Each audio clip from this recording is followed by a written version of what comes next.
Are we? Are we live? It Yeah, still we're says, live. oh, we are live. Hey It's just guys. popped up on the screen. Howdy doody, ladies and gentlemen. Welcome back to KoiKulture. I do apologise. There is no intro today because we haven't got our tech team, aka It's Shame. Koi. We don't have Sid with us today either because Sid is out celebrating his birthday with friends and family. And after all of the work he's done over the last week, I don't blame him for wanting to go out and No. celebrate. Now, I have got videos of what he's done and what he's created. I will not show them today because that's Sid's bag. But oh my Yeah. word, it looks sweet, Yeah. absolutely top notch. It's looking Top awesome. notch. It's Oh some yeah, good building. it's going to be a definite setup and a half, mind you. He did say, remember that short he put up with all the media. Yeah. Yeah, yeah, that didn't even tickle the filters. The filters are that big. All that media he had didn't Shit. even tickle it. Wow. Yeah, so yeah, he's having to get a hell of a lot more media. Yeah, it's in big Afternoon, chambers. Chester, Simon, Rick. How are we doing? Welcome along. And yeah, so what have you been up to this week, Samuel? Koi wise, go on. You're going to say four change and then Oh. two. How we doing, Ken? Yeah, I've been in painting my pond, treating for flukes with PP, doing some small Yeah. stuff. I'll hold you there. How did it go? It did go quite well. So you nuked the fluke with PP. Yeah, I knew the Right. fluke. And Chris, how we doing? So how did you do that? Explain to the I masses. used I used a stronger dose that I normally use, and Right. I only kept it purple for around 4.5 hours. And you had no stress. So in a Not at percentage, all. Not at all. how much more percent higher than your normal dose would you say that you put in? 100%. So you doubled it. Yeah. And the fish were all fine. No stress. No, not at all. And how many courses did you do? Did you just do the one, or did you do a 3 day course? I just did one. Just did the one. And Yeah. how many days did you leave it before you checked to see if you'd nuked the fluke?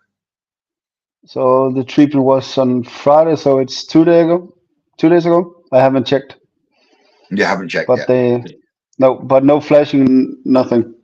No flashing, no flicking, no. No. Wow. And Yeah. as And I think I could have gone higher with the dose hmm if hmm I wanted to. yeah, I ended up when I mean I've got to re-scrape the main pond today because I've also got to get some fish in the bowl and start deciding what I'm going to take to the show in June, etc., etc. But yeah, Yeah. I I did a 3 day course PP on the main pond, Mm. Okay. and yeah, they seemed great after that. But I didn't double the dose. I mean, I'll be totally honest. I mean, I spoke with Lee when he came round, and he said you can put a lot more than that in. So, I mean, Mm. usually for my pond, I put about 23 to 25 grams of PP in, Yeah. and I put in 32 grams of PP, and I thought that was strong. But that Okay. was done over a 3 day period, and you, you did notice a a considerable difference in the shade of PP color each So day. you kept it going for 3 days. No, I didn't do 3 days Okay. straight. I did Okay. I did I did one treatment. I did them exactly the same time every day, Okay. but I did a PP treatment, and the first one ran out. It actually ran itself out at about Yeah. 3 hours, and so the next day, same strength. and that I left that running for 3.5 hours, and I Okay. neutralized that because I had a couple that were looking a bit. And then same strength again on the third day, but that Yeah.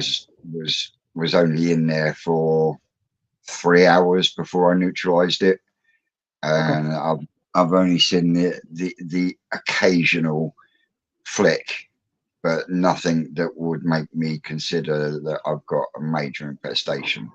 No. But like I say, after the show, it's Scrape City because I've got to do all 4 tanks, which is something I do every couple of weeks anyway, just Yeah. to Okay. know where I am, especially with the fact that I have got a couple of fish advertised now. So, got to be Makes on sense. top of it there. Yeah. So, but yeah, other than that, here at Twisted Tower, I've got my dad's Tempest fitted in on the tow side tank now. Mm. I mean, he's a hell of a boy. I love him to bits, but he is a hell of a boy. Oh, I tell you. Anyway, he called me down there yesterday, and he said, I've sorted out the cupboard. Well, I've actually moved on 3, and I chucked 3 in the bin, and they're pre-filter canisters with sponges Yeah. in them. Yeah. Well, I got 5 over there. Mm. I gave away 3, and I binned 2. And I'm like, you are fucking unreal, Dad. Even my mum helped me carry it out to the car. She's like, this is unbelievable. And I'm like, I fucking told him that. I know my dad, he's old school. I mean, bless him. He's 78 this year. So he's doing well. But yeah, Okay. he is belt and braces and sort of like rope tied round it and all. It's just like I say, I've got 5 brand new pre-filters there that are going to be going down to Ricky at the farm Okay. because I mean I had a box full of spare sponges. We're talking lots of sponges. So Yeah. I've done Ricky. I also nicked the bio home, the Mm. long brown sticks, where Yeah. he had a canister filter full of that, and I was like,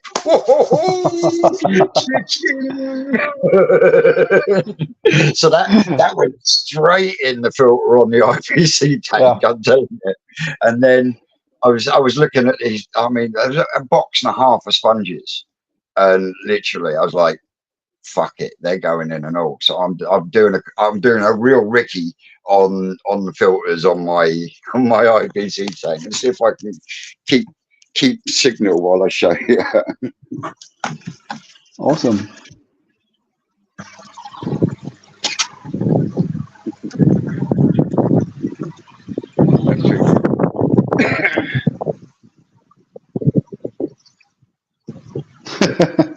So in there you've got Alpha Grog, you've got homemade flow core, you've now got Biohome, and a shit ton of sponges. Yeah, it's gonna work And, well. that, and that's after the homemade Tempest and the 110 litre bio chamber.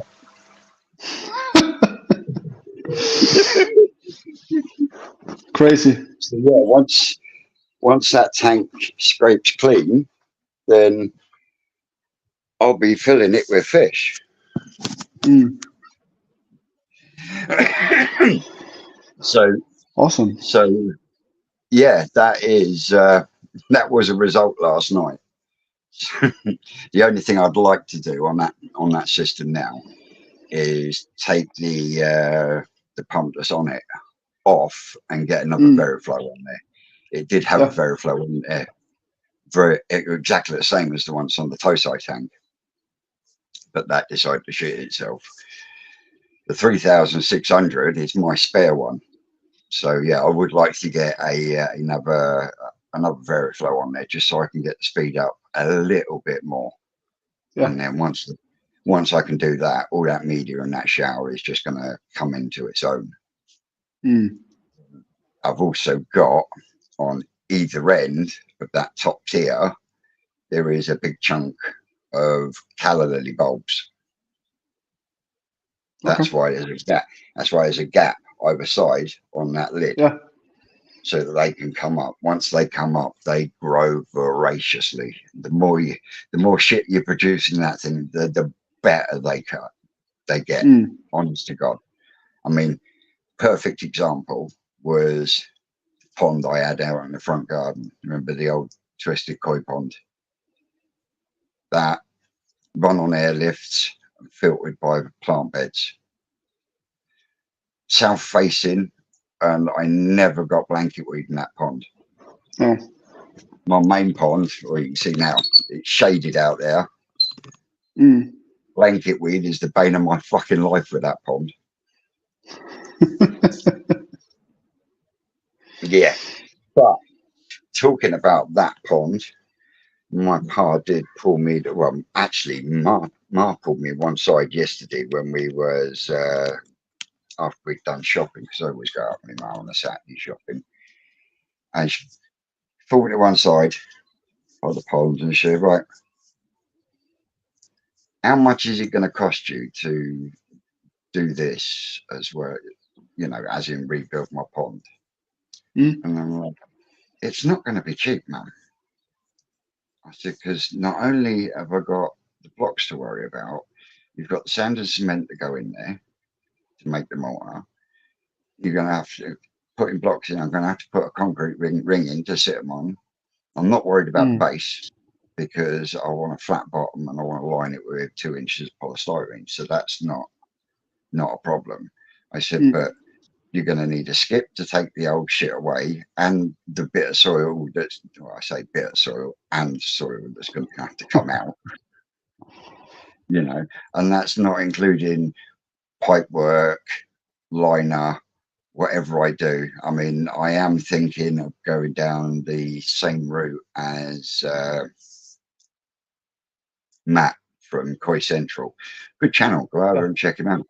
His pond build, because his pond had funny shapes, he done his pond with sections of butyl liner and my pond MS300 silicon sealant. Okay. And that pond is almost a year old now because I was chatting with him a couple of days ago, and it's still running, no problems, no leaks, no nothing. And at the same time, you've got my growing on tank in long block. That is 2 bits of butyl liner sealed down the center with some tape and silicone. So Yeah. it can be done. Yeah. Of course. It's just finding finding somewhere with the right price to be able to buy it in sections Mm. the way I want it. Because if I can buy it in sections the way I want it, I can then determine each overlap and bits I'm going to need to do corners. Because what I'll Yeah. do is I'll put a piece in the corner.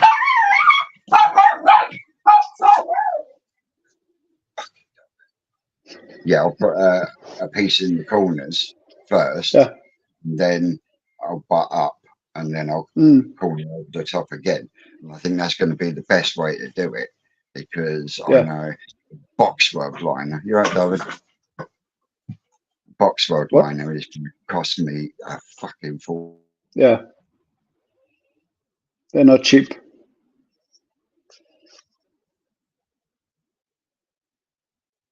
Just a sec. I lost the audio.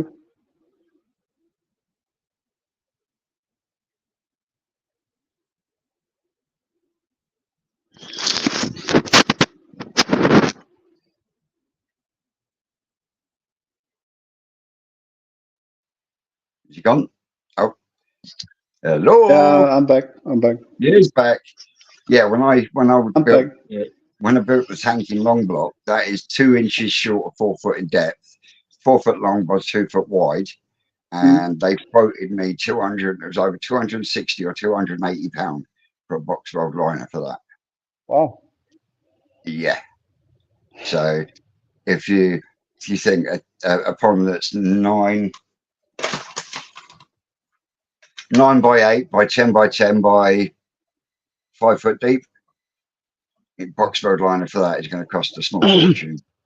Small Yeah, I don't fortune. know, because when we can get box welded liners in Denmark too, but it's not only about the size; it's about the amount of cuts and joints they are making.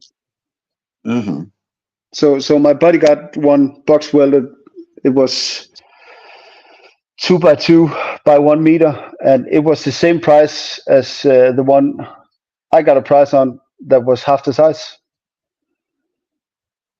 But it was the same amount of cuts they made. Mm-hmm.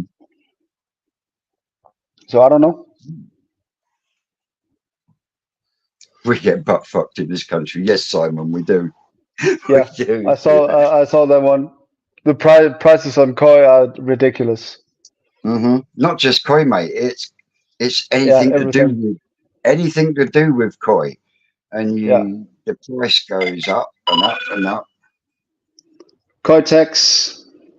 Yep, yep, definitely. Let's saw another one. This one. Yeah, I put them in a separate vat. My students don't like PP at all. No, they don't. It's no. Did you not put the sturgeon in a salt vat Yeah, while he was doing the PP? yeah. 1% of salt. Why only 1%? I don't know. That's just what I people are saying that you need. But I think they can take a lot more than 1%. I know for a fact it can take a lot more. Yeah. A long while ago, I had my best mate Brad's fish in my pond, and in amongst them was a 3.5 foot sturgeon. Hmm? And whenever it came to parasites, the pond was always treated with salt, Okay. and the salt level was taken up to 0.8, and it was kept consistently at 0.8 for 7 days before I then started water changing it out. Yeah. So yeah, they can take a higher concentration. You do have to like keep your air going and everything like you would normally. But Hmm. yeah, if you want to kill stuff, you're looking the range for killing parasites with salt. It varies from 0.75 to 0.9. Yeah. But I was But on 1%, so 0.1 higher if, than. if you're on zero point 0.9, you are skating on a razor's edge here though, because I know. you are on that cusp. Yeah. But I think sturgeons can take, I don't know, 1.5% in a short Mm-hmm. while. No problems. They're pretty wild creatures. They are. Yeah, don't get me wrong. I love sturgeon. I think they are Hmm. beautiful looking things because they are a prehistoric fish, Yeah. you know. But They are. after owning a few, I just don't believe they've got a place in the koi pond. Okay. Personally, Okay. you know, and that's for varying reasons. I've had fish damaged by the sturgeon because they've got to the point where they act like the koi when the food hit the water, Yeah. and when they're going.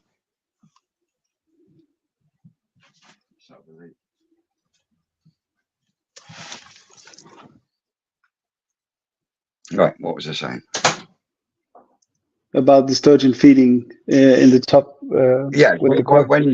when they get used to the pond and they start wanting more food because sturgeon need a high protein diet, right Yeah. down to -2, -3.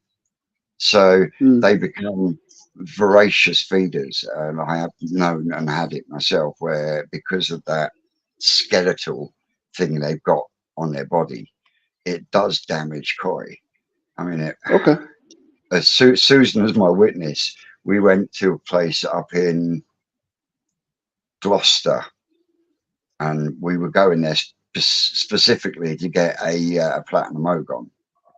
Mm. And when we got there, parked outside the house, and the bloke took us round, and it was this huge indoor pond, and it was massive. It was beautiful. It was cladded the lot.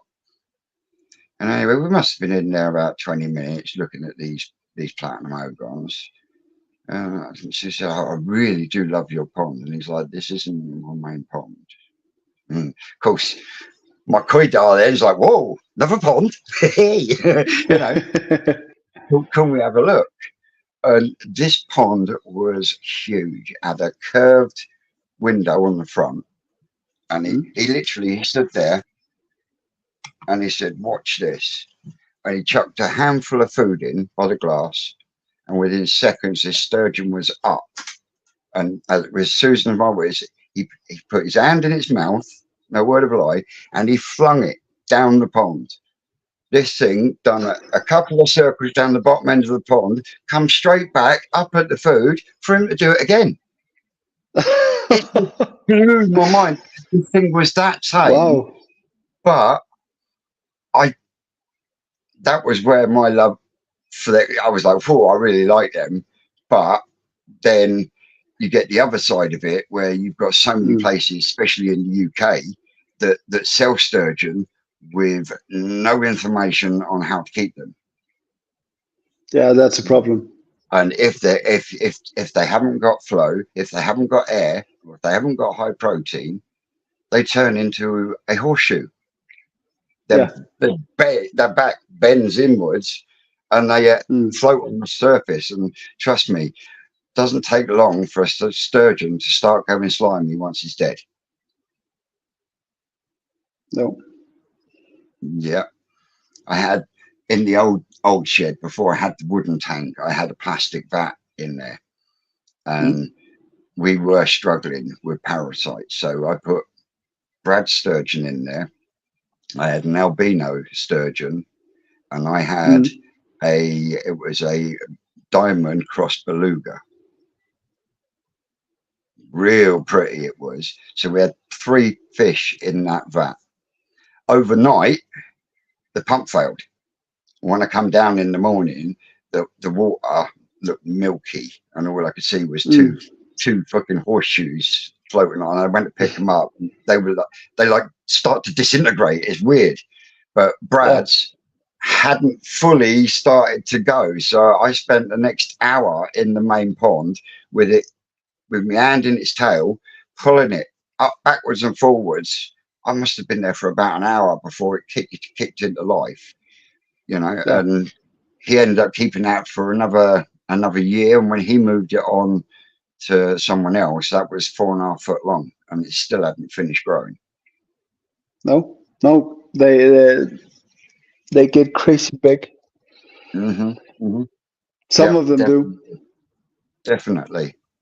But I've got an old boy. He comes around every couple of months, and he takes the runts and the uglies, and he actually went through 3 sturgeon before he came to me and said, "Look, these things keep dying." And I said, "Well, what are you doing?" And he told me. I said, "Well, that's why." And he paid £75 each time for a sturgeon that's about this big. Yeah. Okay. And yet not one of them turns around and said to him, "You need a high protein food with this. You know what I mean? It's just, there you go. There's your fish. Thank you very much." And that shit boils the shit out of my piss. It really does. Yeah. Yeah, and we actually don't have any good information about keeping sturgeons here in Denmark as well. The most foods are not high protein, not high fat. It's shit food for sturgeons. Yes. Yeah. It is. And they really need that high fat and high protein. Ken, is that because they're classed as an invasive species?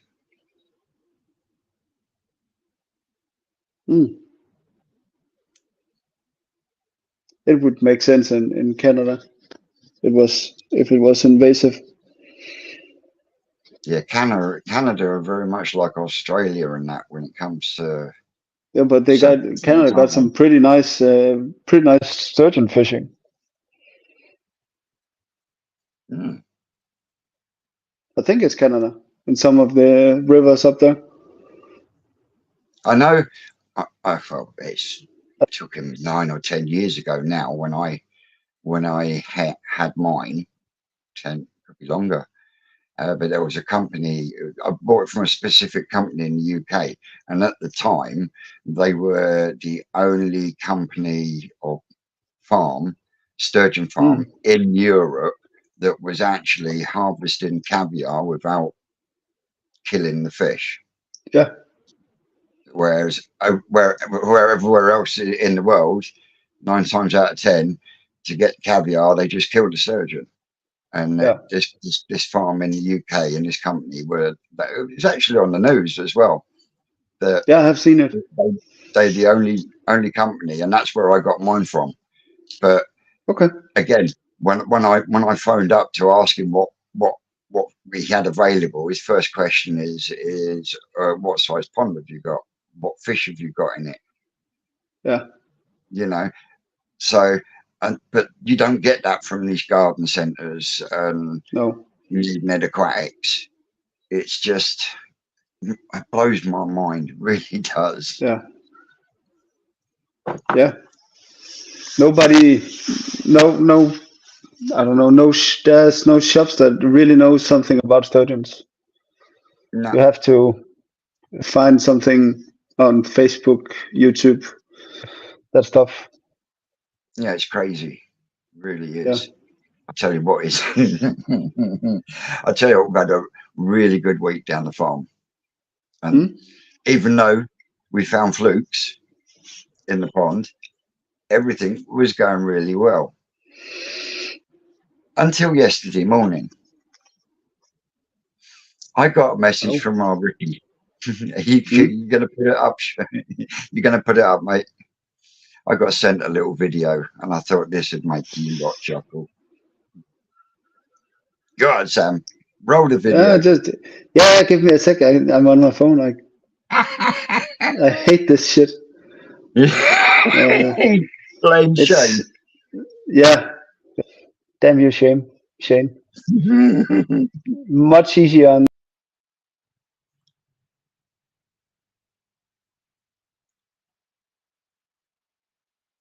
Aye, aye, cupcakes. Well, looks like Sam's gone trying to find the video. So yeah, you'll There's see when he. you see it, you'll chuckle. And then with is he back? No, he's gone. Yeah, I'm back. I'm back. I'm just. It's killing me. We need Shane. Now, now I can't find it again. I don't know. You got to sit out getting shit faced. You got you got Shane who knows where. Yeah, Rick, shut your fucks. Well, we made a point of topping the Twisted Rocket pond up on Thursday. Everything was a hunky-dory. We'd made a spray bar to go over the plant baskets at the back wall, didn't we? We made a temporary end cap.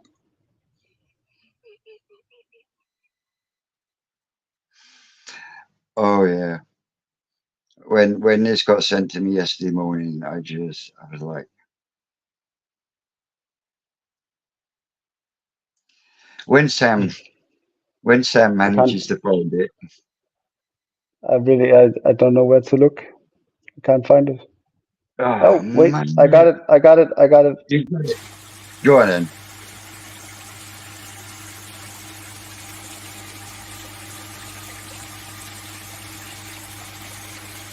Issue, Vince. Lost a shitload of water. That's running dry.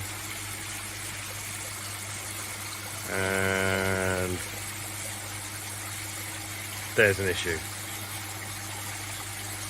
Spraying water from your system into mine, mate. Not ideal.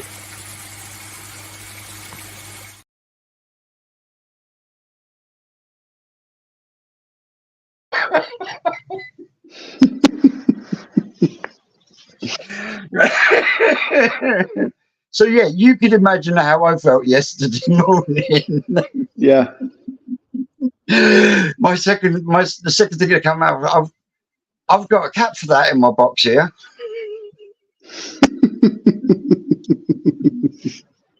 So no, not only are we dealing with flukes, we've also got a water loss. Mate, honestly, I phoned him and I was like, oh mate. We was going to put a new bar in anyway, but oh mate.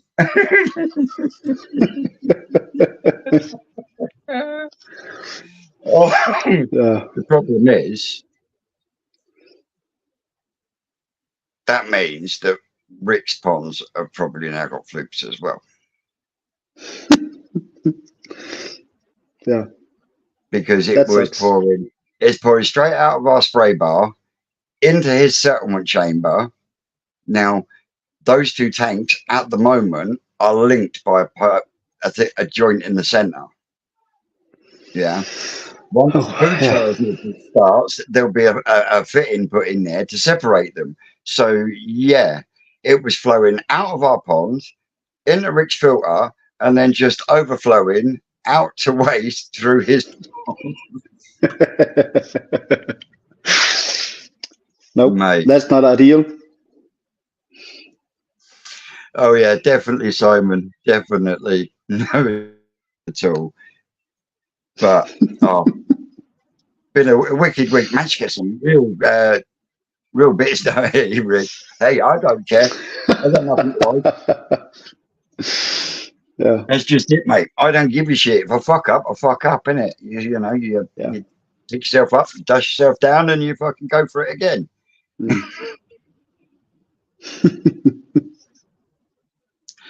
But considering we netted that Dainichi shower pond 3 times in the last couple of months, I got very stressed Thursday because I was stood down the bottom and all this shit is coming past me wellies, and then every now and then I'm trying to fucking catch it with the net and you see a real nice shower go whoo, and it's gone into the bushes down the fucking hill. I'm like, Rick! But we managed to find a load still. I mean, Rick kept a few. I picked a few out, and then he brought down a load more that he found. He went through them, and while he was going through them, I was going through the puddles, and I come down with another load, and I started going, right, I'll have that one. I'll have that one. And he looked over and went, well, with the shit you picked there, you might as well just take them all. I just poured the whole lot into one bucket. So I ended up coming home with 36 Dainichi showers on Thursday.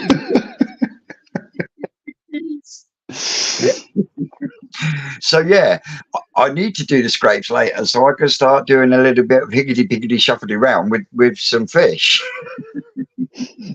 You need some more ponds. I've only got 33 in the growing on tank in Longblock, and it does actually look rather empty. So when I'm able to start shifting a few round, I might shuffle another 7 in there just to make the numbers up a bit more. So, but yeah, other than that, we're ticking along quite nicely. I know. Awesome. Next job, as soon as we get the bits in, is we're going to be converting Dave's wooden pond. You know, the wooden pond that used to be his main pond. Yeah, we're gonna turn his retro bottom drain into a gravity feed to an easy pod. Okay. So, and he's already got the 4-inch tank connector because he's got a couple of them spare from the build. So my plan is we cut a 4-inch hole in the wood where it needs to be in conjunction with the Easy Pod. And then we put a 4-inch tank connector in, and then he's got a 4-to-2 reducer pond side for the retro bottom drain. And then the other side, he's going to bang in a 4-to-3 reducer to go straight to the Easy Pod. Yeah. And then we're going to come out the Easy Pod over the little trickle tower thing that Lynn bought for him. Not quite a shower, but it's still extra filtration.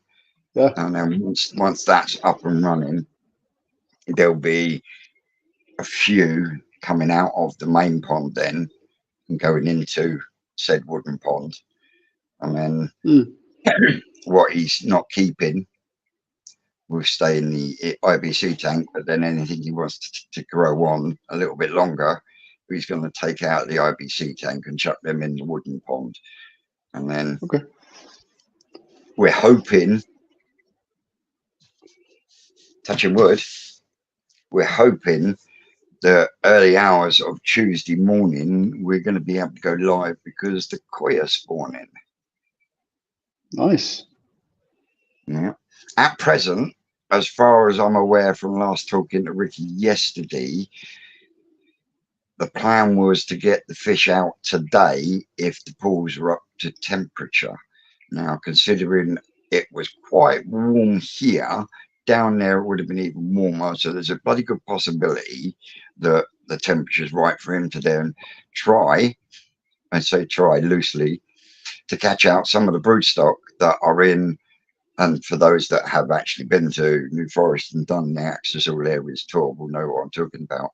The big pond outside Sean's house. This thing is huge and it's about 7 foot fucking deep. And a lot of the broodstock are in there. Yes. So hopefully Rick's managed to be able to net some up and get them into the pools today. And then early hours Tuesday morning, we'll be down there and we'll be filming the spawnings. I mean, we filmed it with myself and Susan. We filmed it as a video last year, but this year we will be going live. So if it all kicks off, expect Twisted Koi and quite possibly alongside me on his channel, Dave, as we do the spawning live and watch Ricky do it. Ricky do his thing. He's like the love doctor. Nice. Can't wait for that one. So yeah, I mean, awesome. We've got the hatcheries, I would say 75% done. Water wise, they're still filling because those ponds, unlike the fry ponds and stuff, they get filled with water that comes from the river. Okay. But the hatchery ponds need to be sterile. So that's why tap water is used as opposed to taking water from another body of water. Can you see what I mean? Yeah, makes sense. Yeah. And because the tap can only be running 8 hours a day, there's 10 hatchery ponds, 12 hatchery ponds, sorry. Yeah. So it takes some time. Yeah. But definitely. Why can you only run the tap for 8 hours a day? Because the tap is connected to Tim's house. Okay. So yeah, it gets turned on when he gets up, and he turns it off when he closes up for the night. So yeah. Okay. It's one of them things. I mean, Sean's the boss, but yeah, I think it's right. Tim's the owner. You know, Tim's the overall boss. That's why I was only allowed to trim the grapevine down in the hatchery. I mean, the grapes never get used because I think they're wine grapes, but Mm. he likes the look of it as it grows Okay. in the summer. So yeah, that's why I've secretly attached all the airlines so far along the branch and then down the roof bridge just Mm. to clean it up. As I say, Okay. there's people out there watching that have been on the access all areas and will tell you last year the hatcheries was like trying to get through a spider's web with airlines and stuff like that. So yeah, Yeah. this year all the airlines are all up out the way, cables are all up out the way. It's just my OCD. Um, Yeah. there are times where both Rick and Rocket Boy fuck with my OCD just to get me to fucking rile up. I'm sure I don't. Yeah, Yeah. I know the feeling. but yeah, we managed to clear a lot of shit away on Thursday. In fact, I think we had 3 separate fires at one point. Okay. Silverback, how we doing, Dave? So yeah, things are coming along, and I'm starting to get organisation in places as well. I mean, Yeah. the liners in the hatchery have gone in absolutely sweet, and now that we've had a proper clean in there as well, as soon as you walk in, it just looks so much better, and I can't wait to see thousands and thousands of tiny little fry in there. The one that I'm not looking forward to is like the shower and the Shiro selection because they like doing that earlier than most. As you know, with a Shiro shower selection, stuff like you're only after black fry. Mm. Yeah, Karoku can be mind numbing sometimes, and by that what I mean is you get a little white bowl, you take a scoop of fry, and you have an Mm. airline, and then you go dip, dip, dip, dip, dip, and every one you keep is a black one. Anything that's white, clear, or see through, because they're no Mm. good. Because a shower and a shiro is a black fish Yeah. with white markings or white and red markings. So, you know, a lot of farms do it at 2 weeks. Yeah. Yeah. Which is why 9 times out of 10, you'll, I say you never get, but you'll struggle to get unselected fry of shiro and shower from a koi farm. Yeah. And it's Makes purely sense. because, you know straight away that what you're scooping up to put in a bag, half of that could be that could be in there, could be that one. Yeah. You know what I mean? Whereas mixed Yeah. varieties, you it takes a long time before you can then start saying, right, well, that's a shower, that's a shisuji, that's Mm. a car. Can you see what I mean? Because it Yeah. takes that little bit longer to develop to be able to be selected. Mm. Cheers, Daz. Hey, Gwen, how we doing? So yeah, and don't get me wrong, I love doing selection, and I first learned how to do Shiro selection from Mark Davis at Cutbrook Koi Farm, and man, Okay. that boy is say boy bloke, he's a wealth of knowledge, and I do owe a hell of a lot to both him and his wife Lisa. Stuff that not only did they taught me, but stuff that I learned from them that they weren't showing me, if that makes sense. It Yeah. makes sense up here, but Okay. yeah, such. I mean, to the point where I was there on the odd occasion, I'd stay in the guest room overnight because we were doing selections, or we were actually doing Karoku, which is your selecting of your shiro fry at 2 weeks old. Because again, Mm. you just take the black one, and it's nice to see how different farms do it, because we did it at the New Forest last year, and I did it completely different to how I did it with Mark Davis 10, 15 years ago. Okay. Can you say what I mean? Do two completely different methods, but both do exactly the same job. Mm. Now, Okay. Rick did say that it can be done at egg stage. Okay. But I was like, now you're taking it to another level. And he's like, yeah. Oh yeah. It can be done at egg stage, and it's literally you just a pin, and you literally just pop Take all the black eggs, eggs with black dots. Yeah, you leave all Wow. them and you take it. So yeah, when he said that to me, I was like, yeah.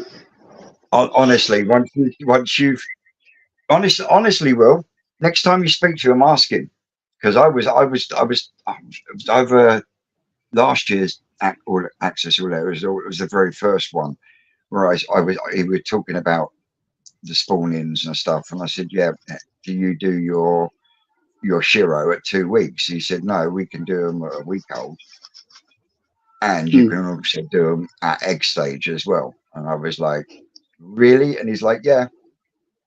It's very meticulous, and after you've been sat there looking at a white bowl, black and white, for a few hours, your eyes, you have to sort of like get up and walk off for a while.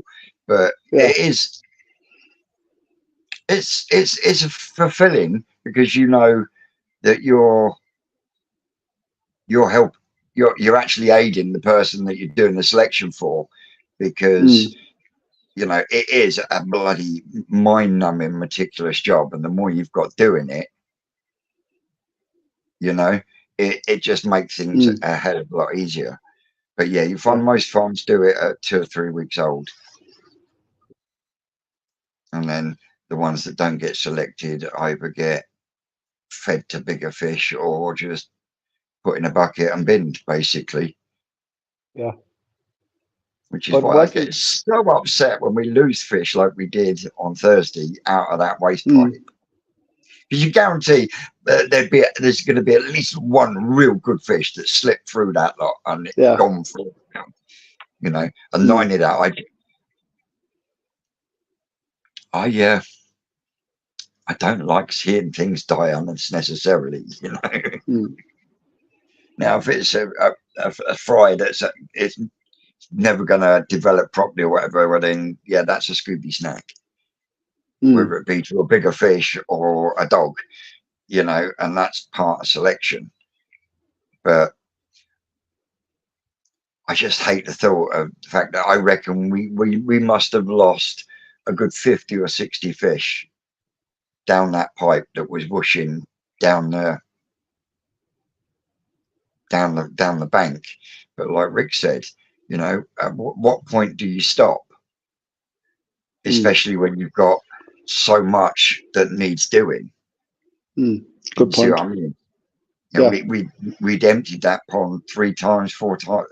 This was the 4th time, and it had another go through again. So, like you said, where do you stop from a farm point of view when you know now you're up against the clock?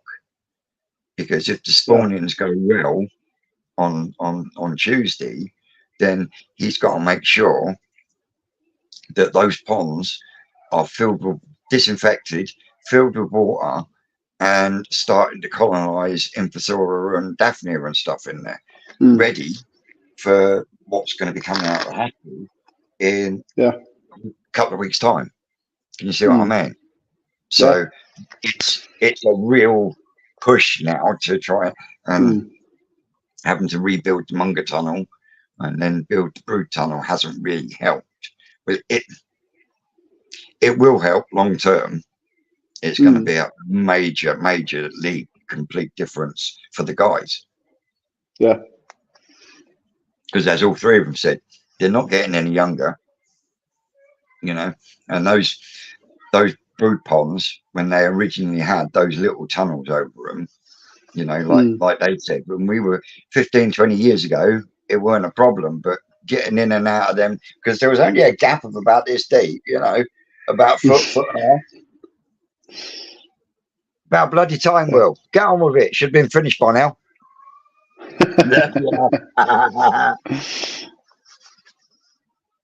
I You know, and he guess. said, like, not only getting in and out of them, but Mm. trying to get in and out of them with broodfish as well.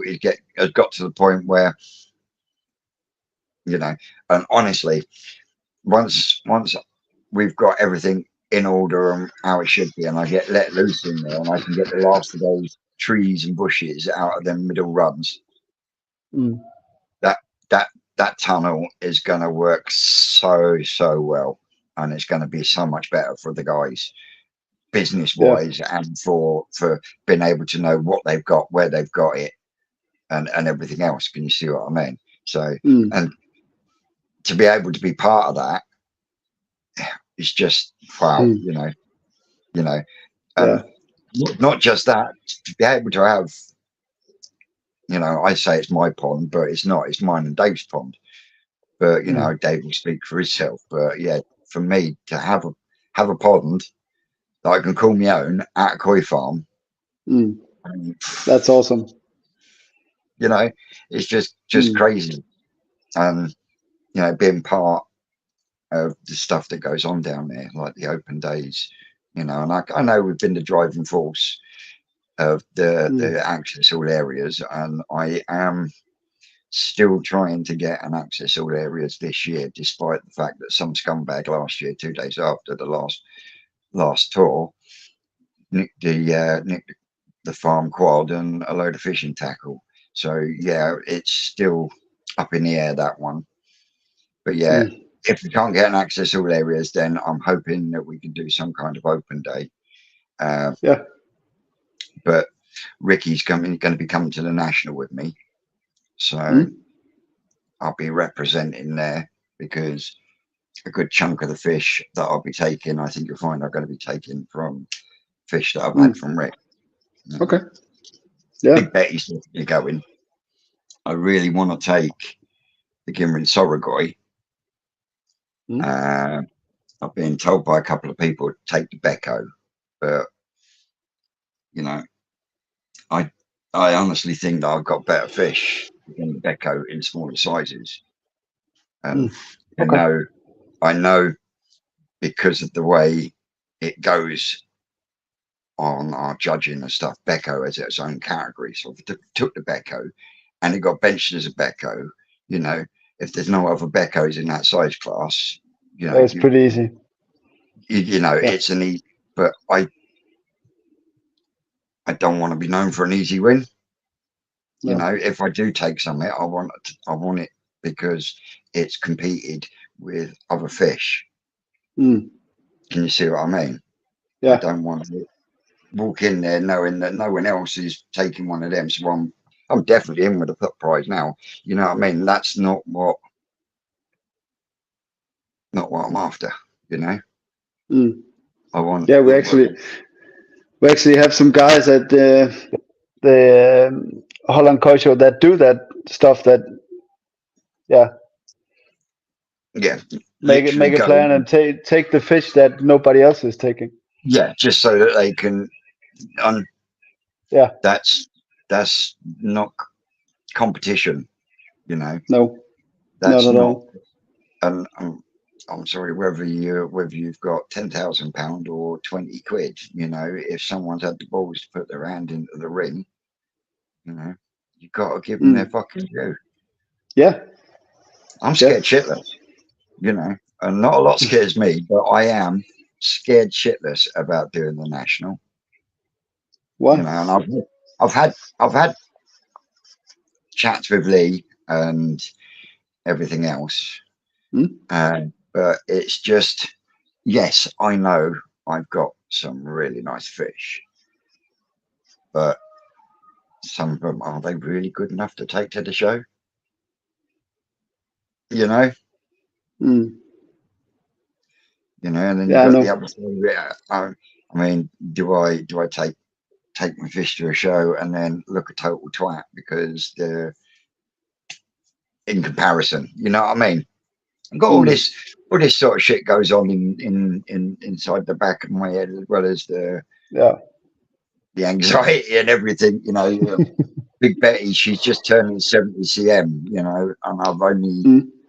I've only had her out once in the last few years, and the thought of bagging her up and transporting her, Mm. you know, it just, anything could happen.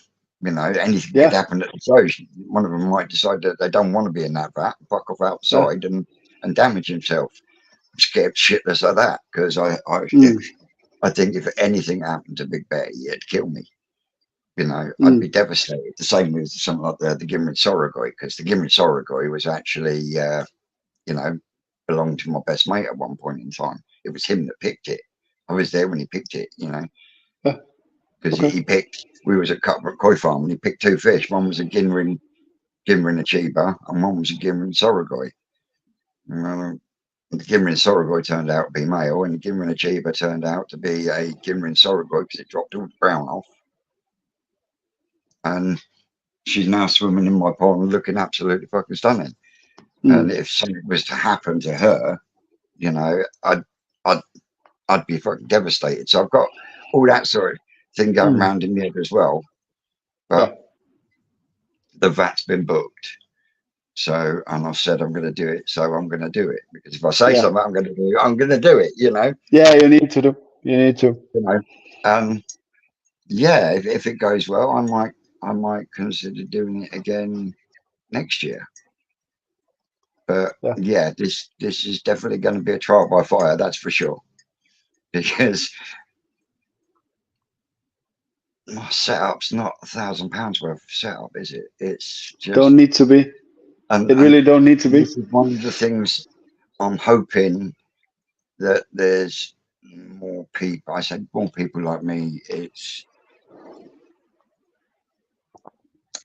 people in my field of where they are in the hobby, as far as the way their pond is, the way they run, you know, Mm. and their budget and everything else. The more people like that I can get involved or encourage, then I see that only as a benefit for the hobby. And I think if we Yeah. get more people that are on what I call a realistic level, then that can only really be better for the hobby, you Yeah. know. It will. Because I've I've got emails. In fact, I had a really, like I said to you earlier, Yeah. I had an email from a gentleman fairly new to koi keeping, and it turns out he was in my regiment. So I'm just waiting for a reply back. But yeah, I'm super buzzed, because I haven't spoken or seen anyone from 273 Regiment since '91. So yeah, the fact that Wow. people are reaching out and asking for help and advice. I said on my video the other night, I ended up going, and he literally just a stone's throw around the corner, gentleman that's halfway through building this pond, ex-army again, Mm. you know, went round and popped round and we had a good old chat. And it's very, very humbling. Mm. Sometimes it can be very overwhelming, you know, the generosity of people can be overwhelming at times, Yeah. you know. But yeah, I love it when I find another channel, that's a new channel, that when I look at it, they've got what I call a realistic pond. You know, Mm. it's not all singing, all dancing, all bells and whistles, you know, where you don't have to do anything other than feed the fish, you know. And I know I've got a Yeah. lot of VA products, but you know, there's going to come to a point where my hands and that are going to stop working, which means I'll have to stop going down to the forest and doing stuff other than holding the Mm. camera, which will be a fucking kick in the nuts as it is. But it's something I know is on the cards. which is why I've tried to get the systems to a point where I can clean them and still get something about cleaning filters. I don't know what it is. I can't put my words to it, but there is something about cleaning a filter, whether you're doing it manually or by an air pump or whatever. But there is, and I enjoy that side of the hobby, you know. Yeah. So the more people I can find like that, the better. The more people that decide to pick up the camera and start showing what they do, the better. I mean, I've got an email from a gentleman, and I will give him a shout out actually, because he just blew me away. Right. Gentleman called Chris Hawkins. Big shout out, Chris. I fucking love it. And I said to you, I'm going to put it up, and I will put a video up. But hi, Vince. So you inspired me to start Grow On with a homemade Nexus. Now, I've made, you look right back at the very start of my channel, I made homemade Easy Pods. Well, this gentleman has made a homemade Nexus, now all up and working, and a shit ton cheaper than the real one. Hope you approve. Chris, I think it's fucking awesome. And I will post it up on a community page. Awesome. Nice. Homemade Nexus. Absolutely. That's fucking freaking awesome. love it. That, to me, is koi keeping. Yeah. You know? And if you follow Ricky Stoddart on the KoiKulture podcast, he actually said on one a couple of weeks ago, Ricky Stoddart. Yeah.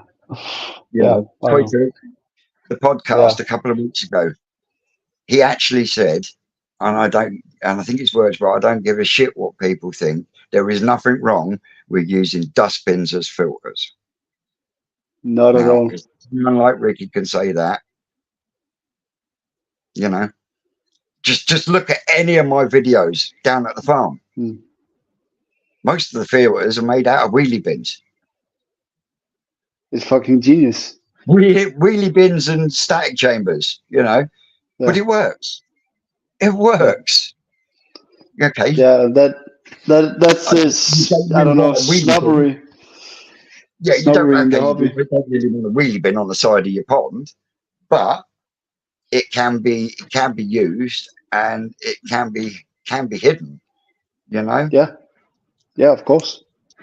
I mean, gentleman I spoke to the other day, I mean, his pond is a real weird shape. It's going to look lovely once it's finished, and it's fiberglass. I think it's got 3 windows in it, but he's having the whole pond pump fed, so he's going to have 3 separate pumps feeding 3 separate systems.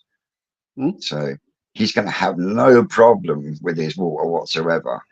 So he's got a Nexus 310, I think it was, the cloverleaf, you know, the cloverleaf filter we've got on the Twisted Rocket pond, the multi-bay, the 4-bay multi-bay, the round one. He's got one of them. He's got a pump fed drum and a shower, and he's going to put a 10 piston as well. Yeah, Mustang. Wow. Yeah. So he just wanted his mind put at rest of where he could put it and stuff like that. But yeah, once that pond's up and running, it's gonna look absolutely sweet. Yeah. And I'm gonna try and twist his arm to let me go around during the day and do a little bit of filming there as well, because it's definitely gonna be a big pond. It's gonna be something else. And if it comes out the way I think it's going to come out, it's going to be absolutely wicked. But again, just using what he's got around him.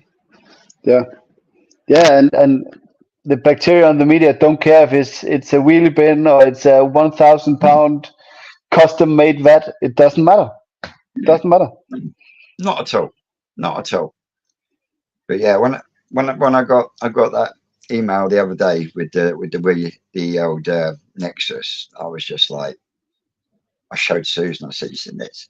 fucking brilliant. I loved it. I was Yeah. over, you know what I mean? The fact that, you know, and that's, I'll be totally honest, that's why I was disappointed with James when he came back, because he said he was going back to his roots about building filters and stuff, and it didn't happen, No. which is a shame.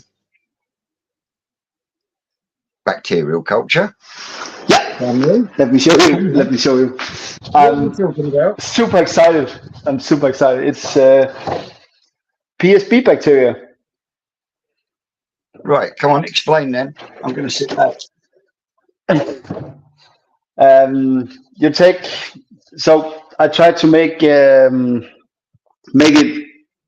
the same way that I make the lactic bacteria with some glucose as the food source. But you can't do that with the PSP bacteria. You need some other stuff, and I found some good videos on YouTube.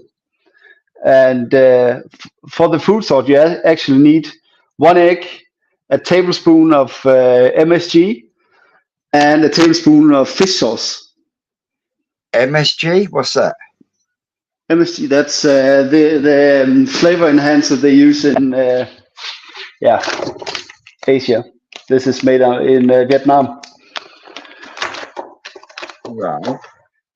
It's some kind of flavor enhancer, but you mix that up, put it in this is a 5 liter container, add some water and add a small, I don't know, 50-100 ml of a PSP bacteria culture, like the Colombo PSP bacteria. Yeah. And you just leave it for 20 days, and boom, you got PSP bacteria. So you are you talking about like the stuff, Bacto stuff you get? Yeah, exactly like the Bacto stuff. They the bacterial culture will turn red in 20 days. Man, that's mad. Yeah, it is. It is, if it's that cheap, I can make these 2 liter bottles from Colombo. You can make, I don't know, 100 liters out of them. So it would be dirt cheap to make PSP bacteria. Yeah, I definitely want you to keep us updated on that. Yeah, I will. That's I think that I love that bacteria stuff, and yeah. How really often nice. do you actually use it? PSP bacteria? Yeah. I don't know, once a week, maybe once every 2 weeks, because I think it's too expensive. And I think when I got my own culture going, I can use it every week if I want to. And it's good for the garden too. Why do you think you need it though? I don't think you need it. I'm just afraid to, for the bad bacteria to take over again. So you're being paranoid. Yeah, and I learned something in the process. Yeah. But yeah, it's, you can call it that. But it was the worst time of my life, battling those bacteria. So yeah, just a second. Just have to pick my daughter up. She's awake. I used to use one, and it's hard to find now, and it was called Anorex Bio, ANNEREX Bio, and that used to stink something rotten, but it was good for the fish and the pond. Trying to find it nowadays, though, is an absolute yeah, I know that one. We have it in some shops in Denmark too. What, Anorex Bio? Yeah. Yeah. I've used that I've used that stuff in the past, but the company that used to sell it over here disappeared, so it's hard to get hold of now. Okay. But yeah, I used to use that on a weekly basis, but that I think was only like a couple of capfuls. Yeah, it's some really good stuff. Yeah, yeah. Yes. All right, so the PSP is like putting in blue gel then. Evolution Aqua. Actually, no, I don't think so. It's No? some other bacteria. I don't know what it's good for. Now when we're talking about it. But let me get that PSP bacteria. I can't remember. Went to my local aquatic centre. I took a look at their koi for sale. 2 of them was laid on the bottom of the tank. Nobody gives a shit.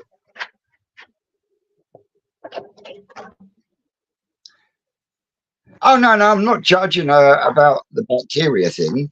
I mean, I had to euthanize 5 ponds worth of fish for KHV, so I know how gut wrenching it is.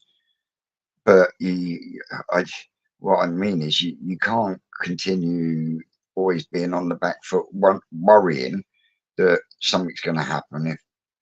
Can you see what I mean? Am I making sense? Yeah, I'm not worried about it breaking out again. I just want to keep on top of it. Yeah. Keep adding good bacteria and keep the pond healthy, and yeah. Yeah, I mean, it's right. I still can't get my head around Vercon because I don't. It actually don't make sense at all using Vercon on a weekly basis. No, it doesn't, because how can you differentiate from bad and good bacteria? You can't, and every time you wipe out the bacteria, there's a chance or risk that the bad bacteria will overtake.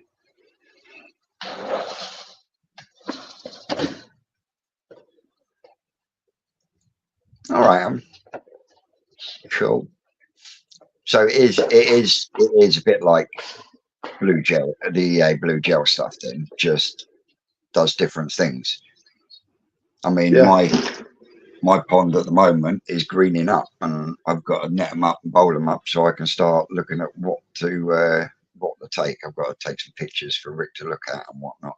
But yeah, I'm actually considering leaving the UV off for a few months just to see how much of a difference it's going to make, or if it does the make color any on the difference. fish. Yeah, I think it will make a difference. I think. Well, that's what I'm hoping, because I think one of the fish I'm definitely going to be taking is the Deutsche Matsuba, because that is really, really clean. Now, I'd love to take the Ginrin Snowasagi, but I personally think it needs a bit more body on it. Okay. When you look at the Snowasagi, I've got 2. I've got the Ginrin one that come from New Forest Koi Farm, and I've got the non-Ginrin one that actually came from Yoshiki Koi by Carpco. I got that at the All England Koi Show, not last year, year before.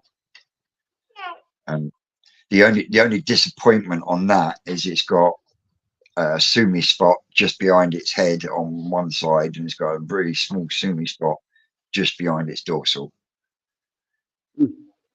And I'm not a cannibal, so I'm not going to take the scales out so they grow back white. No, because I don't believe in it personally. I think it's barbaric. No, I don't. But there's a lot of stuff like that going on. But if I put the 2 together in the bowl, you'll see what I mean. The non-Ginrin one seems to have a better body. Well, I think so anyway. But yeah, someone asked me if I was taking the Shiro Atsuri, and my question was, well, which one?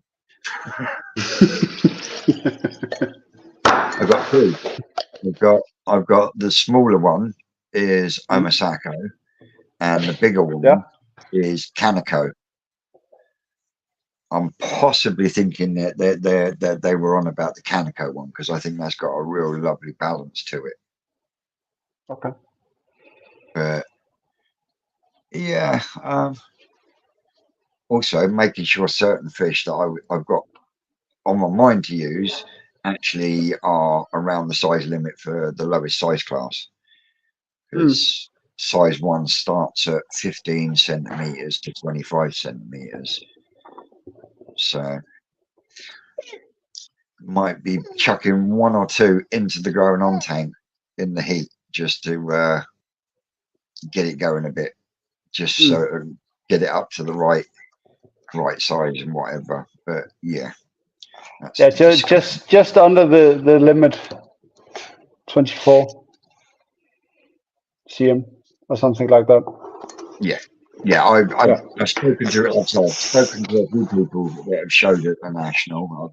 Like I said, I've spoken to Lee Hadfield. I've spoken with Kashi from Kashi's Koi, and like they said, if you can, you want to get to sort of like 2 centimeters below the higher mark.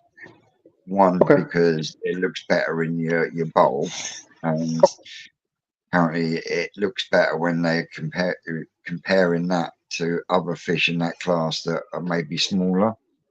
But at the same time, my attitude is, well, whether they're smaller or not, I'm sure it goes on quality, doesn't it? And if one, just because one's smaller but it's got a nice body shape and got better pattern and colour, surely that would win over one that's slightly bigger. I'd hope to think, anyway. Yeah, I don't know. Can you see what I mean? Yeah, but the only thing I can think of is that if you got a 23, 24 centimeter fish with a good body on it, that looks a lot bigger than a one with, let's say, 20 cm with a good body. Yeah, but I don't know quality wise. If the skin quality and say pattern was better on the smaller one, then that one should win over the one that's got the bigger body shape. Yeah, it should. It should. It's like that Sankey, the one at the All Japan Go Show. Yeah, I still can't get my head around how small that head was for such a big fish. It was deformed. It was not pretty. Yeah, but at the same time, playing devil's advocate and hitting from the other side, when you looked at the skin quality, pigment quality, and everything else, that was absolutely stunning. But for me, visually, the pattern went out the window, because all you can see, or all you fix on when you first look at it, was that body. It's the size of that head to the body. Yeah. Yeah, it almost looked like a koi that has some kind of dropsy. Yeah, almost, but without the pine cone. Yeah. I mean, that's one of the reasons why I'm still debating on whether to take the Chagoi from my spawning, because I personally, when I look at it, I think the head is slightly small and points slightly. So yeah, and if I'm seeing that and I take it to the show, then I'm going to look a right twat, because I've seen it before I sent it. Yeah, see what I mean? I see what you mean. Yeah. But at the same time, there's a big part of me that really wants to take that, because that was spawned here. You know. Yeah. The mum to that Chagoi is the Tanto that I lost. I've still got the male. Yeah. The male is the Charatsuri. But it's the fact that it's something that I spawned and selected through. I mean, the one that Simon from up north Koi Pond is better. He said there's a couple of shimmies coming on it now, but the body on it and the footprint and everything else on it, the one he's got, is outstanding. You know, and just to know that I did that, okay, my fish did it, but Yeah. I had to raise them to a certain point before Simon took them away. You know, so there's that. I did that. So at the same time, I want to take it, but you know, it could be taking up space for something that's better. So yeah, there's a, like I say, there's a lot going on up here. Yeah. That I'm going over, but yeah, we'll get there slowly. Hey Jeff, how we doing? Chris is in as well.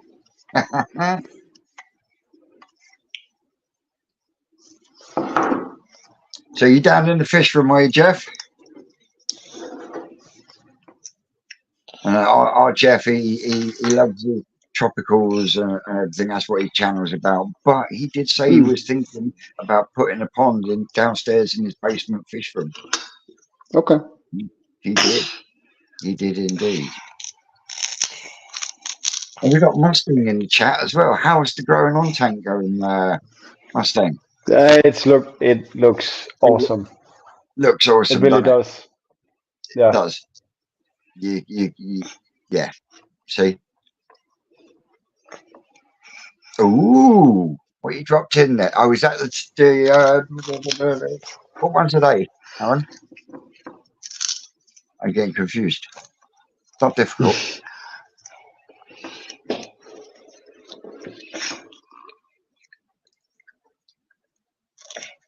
Jeff says someday a pond. I mean, oh, top secret. I don't see. I hate people like that. They say, "Oh, look, what'd you get?" I ain't telling you.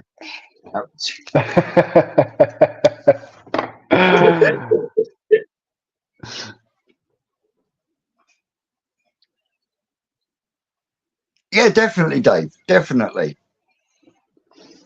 I see. Makes sense then.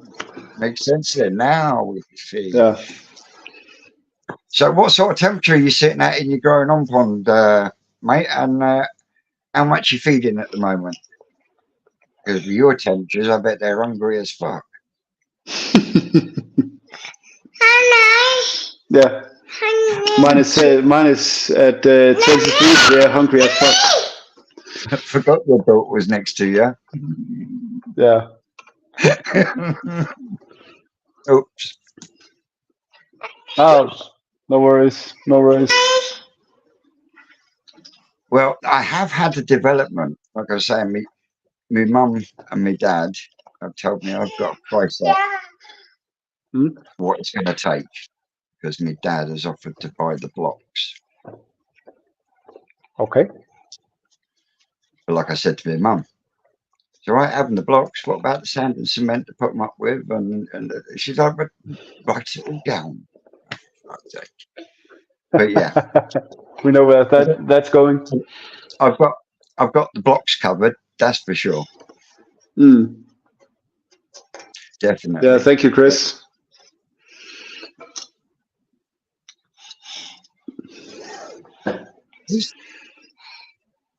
That's right. I thought you'd been hotter temperature than that, mate.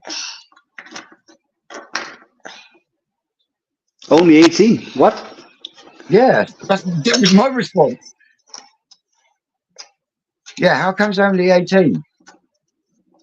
I thought Australia was burning, or almost burning. Yeah, when I was talking to Sid, not just the day before, he was saying that they've been combating 45 degrees.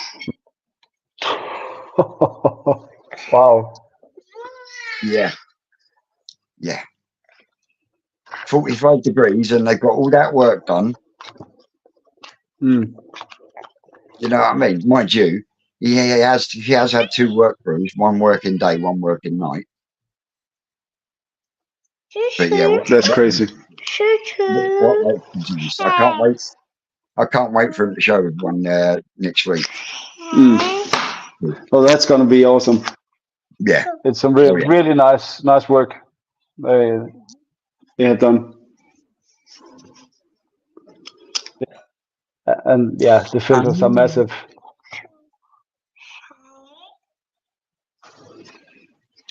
Mustangs, they're in autumn now. Okay. Okay. So what temperatures do you think that's going to go down to over the winter then, mate?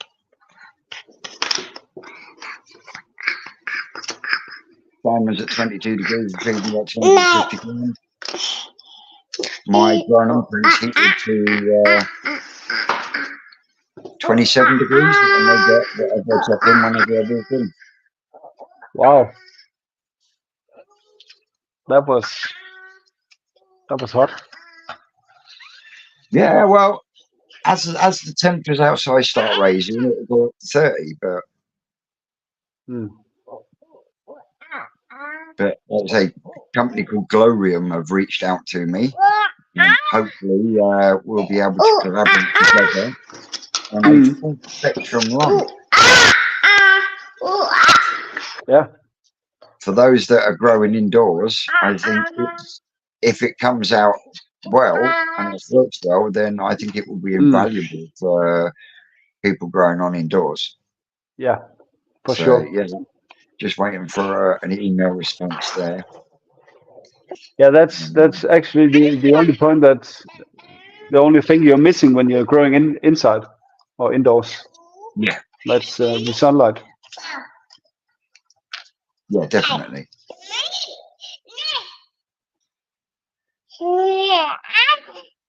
Cheers, Rick. That was one thing my mum did say. She said, "Your dad said he'll buy the blocks, but have you got anyone to lay them?" And I'm like, "I was going to do it," and she's like, "It will take you 6 months."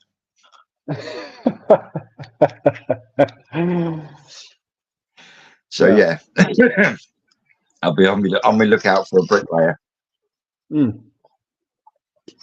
Yeah, and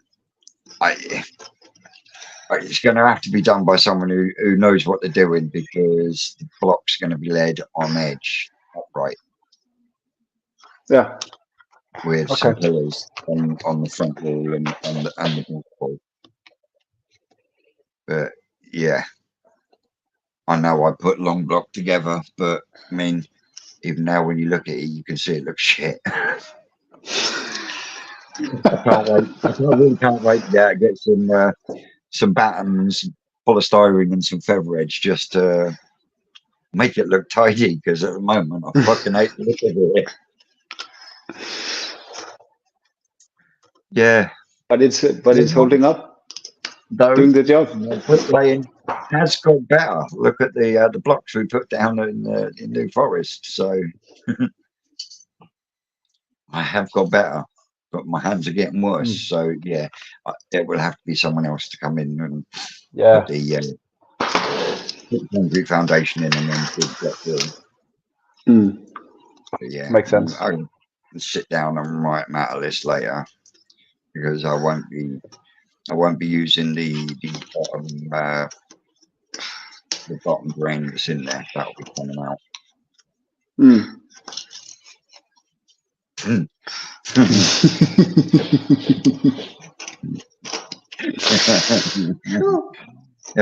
Cheeky pepper. But yes, you're right.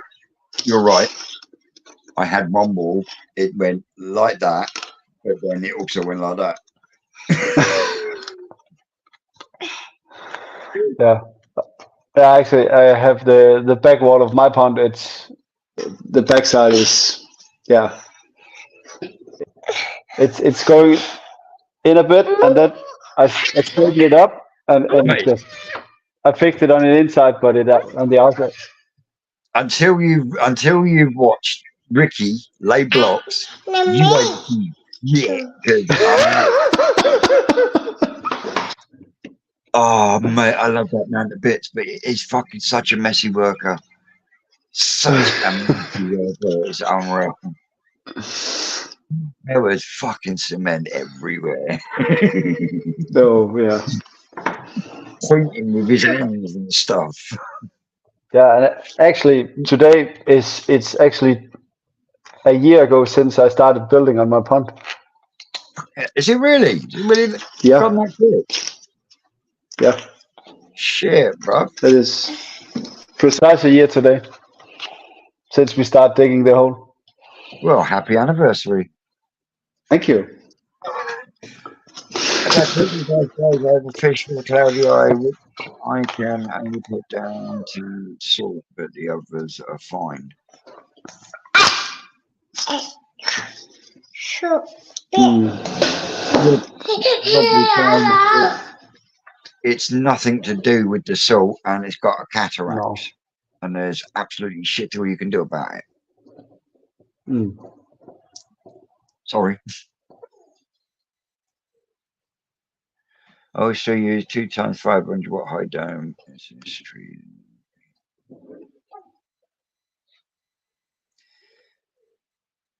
So are they aquarium heaters? Are they, Simon?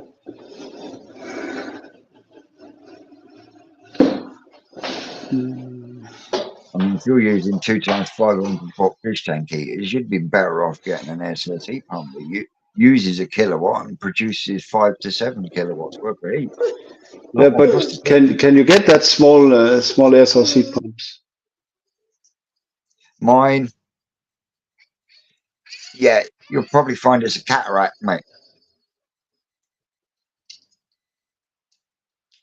Yeah, my one that I've now got, for every 1.2 kilowatts of electric it uses, it produces up to 7.3 kilowatts worth of heat. Okay. And has halved my electric cost at least. Yeah.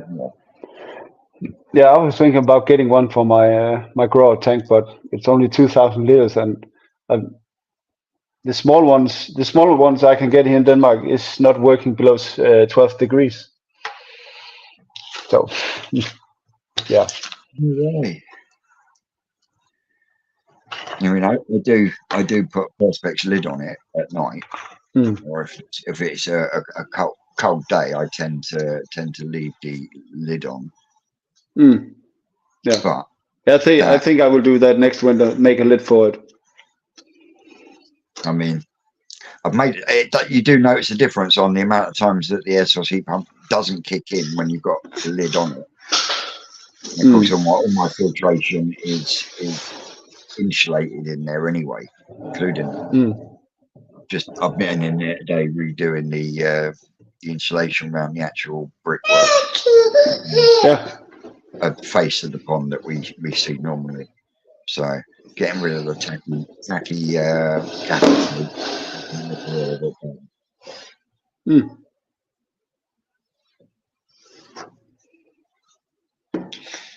Yeah, I've heard people using air pumps to raise temperatures slightly.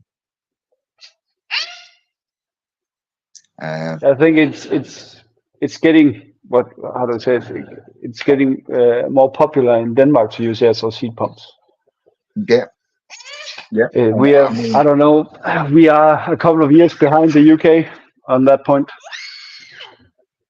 I mean, I know my main pond would benefit if I had an air source heat pump on there, and a lot of people said to me, "Well, why the fuck aren't you putting it on your main pond?" Well, my main pond has never been heated,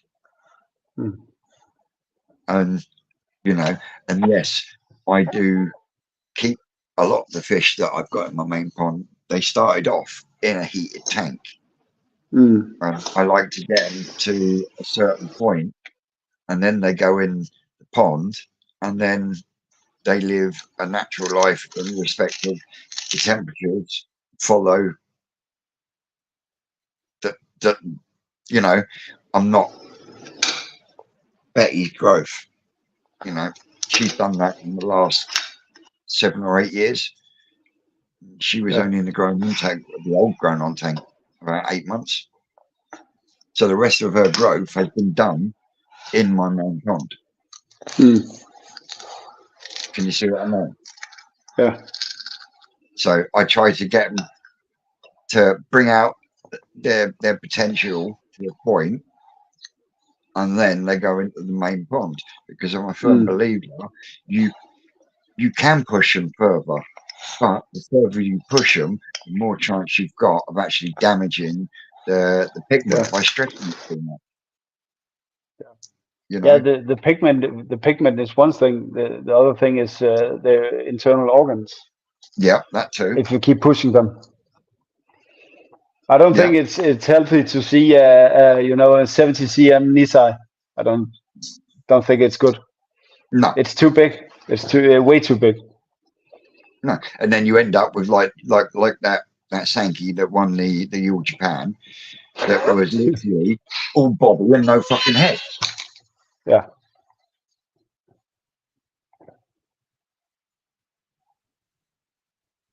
Yeah.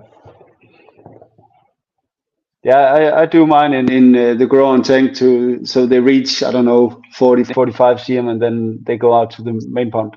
Just so the fish in the main pond are the size difference is not so big if put 20 cm fish in, and yeah, so they get some size, and I put them in. Why do you think I at the moment? I mean, I have been the biggest advocate for Takazumi koi food for the last couple of years, but Yeah, after spending a couple of years down at the farm helping out and working alongside Ricky, I decided that this year I was going to feed. All I was going to feed was the vitality that comes from Ricky, and I yeah, just get a mix of pellet size. So you've got three, some and six, but yeah, you've got a mixture of pellet size yeah, there, and yeah. that's what they get fed, and that's what they've Mm. been being fed on, and they seem to love it. I don't see any waste production. No. I am using Munger mix every couple of days. I'll make a mix up, and that will last 3-4 days at the moment. But I know once the temperatures hit sort of like 18 degrees, they're going to be eating that once a day. And I think because I feed a mixed size, that it doesn't cause a problem with the fact that I've got mixed size of fish in the pond. No. And before I went down this route, I was a firm believer of smaller food is better. And the Takazumi is a 4.5 mil pellet if you get the mix, which is the gold color. The junior premium is a 2 mil pellet, but that sinks. Okay. But that junior premium is high protein, high fat. I think it's 53% protein. It's quite hot, but Yeah. when you get them on it, they smash the living shit out of it. They do. In comparison to floating food, they do. They seem to smash the shit out of that. But again, at the moment, I am trying the growth from the forest, and they seem to be doing just as well on there. The only difference is it's a 3 mil pellet and it floats, not a 2 mil pellet that sinks. And I think you'll find it's also lower in protein than the junior premium. Yes, Simon, and I'm a firm believer of it, and especially now after spending as much time with Rick and watching how they react with the pellet that's been soaked in Munger mix. Don't know how it happens, but it manages to soak that stuff into the pellet, stays soft and squidgy, but doesn't sink. And like Rick has said, because it's a softer pellet, it gets digested better, which means the fish itself gets more benefit from it because it's easier to digest because it's soft. Before they eat, before it's in the water, after a while in the water, they're going to go soft anyway. But they're soft, but they've got all these additives and colorants and everything already soaked into the pellets. My only problem with it is he's now added garlic to it, and it fucking stinks. I mean, something rotten. I mean, I have once a day. I have a cup of tea with Manuka honey in it because my mum gets it for me. Now, when you make up the Munga mix, you put your powder in the bag, put hot water in to dissolve it. Well, I've banged in a couple of spoons of Manuka honey, dissolve that in there as well. Oh, mate, they smash the living hell out of it. Doesn't stop it smelling like fucking garlic, but they smash the living shit out of it. I mean, I think there's something like 14 or 15 ingredients in this year's Munga mix. And it's just some powder you dissolve in water. Yeah. Mm-hmm. Okay. It's got powdered beetroot, kale, all sorts in there. Okay. I need a bag. I might have a bag actually. £20 plus delivery. But yeah, I'll go back to the video and I'll write the whole list down for you. What's in there? Yeah. One of the main ingredients is marigold powder, and that one's quite expensive. Okay. Yeah, just if I'm going to the UK anyway, Oh yeah. All right, yeah, I'll put you on. Just want to try it out. All right. I put some of the new stuff in with my tub of the old stuff, so it's like fucking rocket fuel. But yeah, I'll show you a bit. Okay. And yes, Simon, you are. Manuka is good shit. Trying to cut out the old chocolate because I'm getting a bit round again. So every now and then I stick my finger in the Manuka. That'll do. There's me sweet hick.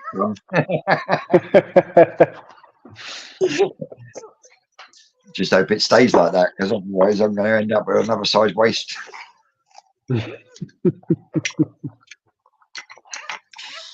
So, anyway, mate, what plans have you got Koi-wise this week?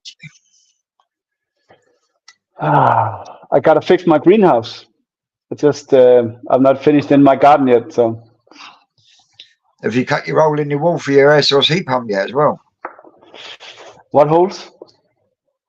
The holes for your air source heat pump. No, I haven't. No. Yeah. Well, you've been I've been up to this. Get any excuse? No, it's not. It's not. Get the kids involved. I've been wicking with hammer. Yeah. But yeah, I don't know if I'm gonna do that. Those holes. I told you you'd be mad. If anything, you need to cut a square hole and then framework it. Yeah. I will. That's the best way, and we've still got to do that on the Munga tunnel for his air source heat pump. Yeah. We'll see. Unlike you, his is on the inside, so you've got to make a wood tunnel for the out fan. Yeah, so it's just Yeah. So the plan was to use these. It's some kind of cheap valve that closes when the wind blows into it, but it will let the air out. Right. So when the air source heat pump is not running, I won't get cold air in if it's blowing from that direction. Right. That was why I would use those 4-inch holes instead of a square. Have you tested it up against the back of the air source heat pump? These? Yeah. No. Wouldn't it be wise to put that behind the air source heat pump, turn the air source heat pump on to see if the draw through from the fan is enough to open that valve? Because if the draw from the fan isn't enough to open that valve, you're just pissing in the wind. Yeah, I know, but it's you need no force to open it. No, I know, but yeah, I see what you mean. It'd be safe just to go out there one day or later when the air source heat pump kicks in, drop it down behind it, and see if the flap opens up. Yeah. If it don't, then you know you got to cut a hole in your wall. Yeah. Big one. and then when you got round to doing that, eventually I could sit here and go, "Told you so." Yeah. Yeah. Yeah. Yeah, but if I cut that square hole out, I can just make some kind of plate I can put down if I'm not using the air source heat pump. Yeah, definitely. Yeah, I could do that. Yeah. You might be right. I know, mate. Yeah. Oh, that's quite handy. Coca-Cola bottle fits over the end of a hostel. Nice little end cap. Bit of glue. Anyway. Yeah. This week, I am hoping to be live while we do the spawn. Well, we do the first set spawning at New Forest Koi Farm on Tuesday. Other than that, you'll probably have a bit of a weekend waffle tomorrow or today, whether I get it done or not, because, like I said, I've got to get a few of these fish in the bowl. Might even go live and do it. You never know. But as always, guys, the other two aren't here. They should be back next week. I've been Twisted so. Koi. I've been Samuel from KoiKulture. And we will catch you next week. Same time, same place. Catch you later, guys. See you guys.